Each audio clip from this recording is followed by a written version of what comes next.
Alors, une fois que vous avez écrit votre cours comme nous l'avons vu dans l'étape précédente, vous cliquez donc sur votre cours éducation aux médias.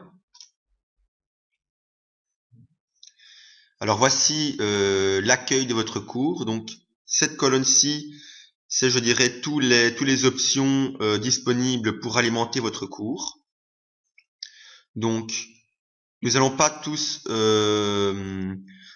les parcourir parce qu'il y a tout simplement c'est vraiment très simple à, alimenter tout cela. Donc par exemple description, euh, vous ajoutez ici tout simplement. Donc là la description, moi je l'ai déjà complété. Donc bienvenue au cours d'éducation aux médias. Mais vous avez également donc une série d'autres éléments que Clarola vous propose. Donc compétences, objectifs, contenu du cours, activités d'enseignement, d'apprentissage. Donc une série d'éléments que vous pourrez ajouter et alimenter. Je vais simplement vous montrer, par exemple dans la description, donc je vais pouvoir modifier ce tableau de bord ici, donc où Caroline propose vraiment une série d'options comparables à Word. Donc vous allez pouvoir choisir la police, la taille, mettre des couleurs, insérer des images, des vidéos, des liens, insérer ou créer des tableaux, ou même importer directement un fichier Word. Donc c'est vraiment très complet. Donc et alors vous cliquerez tout simplement sur OK. Et donc c'est exactement pareil pour tous les autres options. Alors donc vous avez également la possibilité de créer un agenda.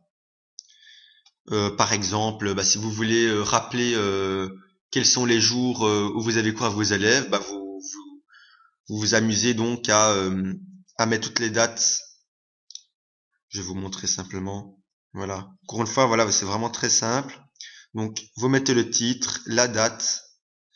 Si la durée, donc là tout dépend maintenant si c'est une sortie scolaire ou si c'est par exemple si vous n'êtes pas là durant un cours. Donc c'est vraiment comme bon vous semble, mais donc sachez donc qu'il y a une possibilité de créer un agenda.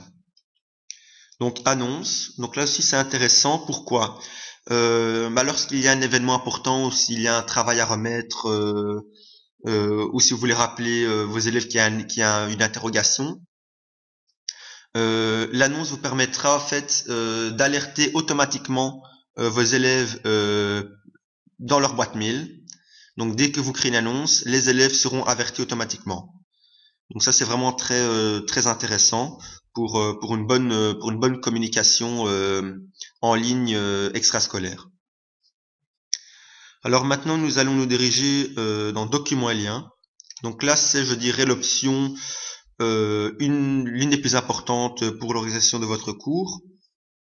Donc là moi j'ai déjà de manière très brève alimenté un peu, mais donc simplement vous allez pouvoir directement télécharger le dossier dans lequel vous êtes.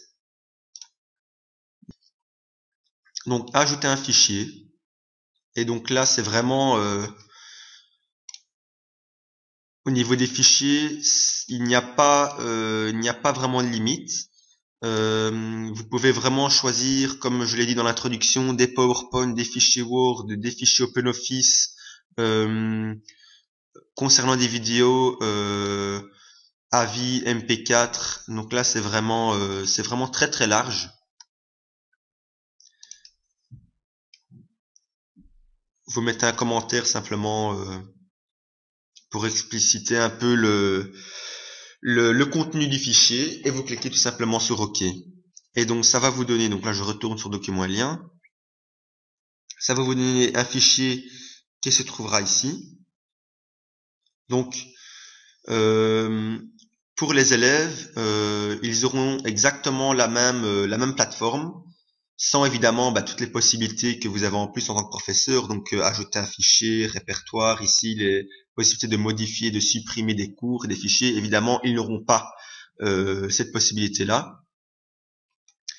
Donc si l'élève maintenant veut consulter ou enregistrer le cours, il clique simplement là-dessus et vous avez également la possibilité de ajouter un répertoire. Voilà, donc ici, simplement, nom du répertoire. Donc, moi, je l'ai déjà fait au préalable.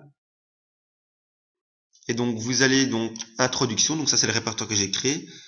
Et donc, dans ce répertoire-là, ben, les options sont les mêmes. Donc, vous pouvez de nouveau ajouter des fichiers, des liens hypertextes, ou créer directement un document sur Claroline. Et donc, ça vous permet vraiment d'organiser, de hiérarchiser votre cours comme bon vous semble, par chapitre, par partie, voilà. C'est très intéressant.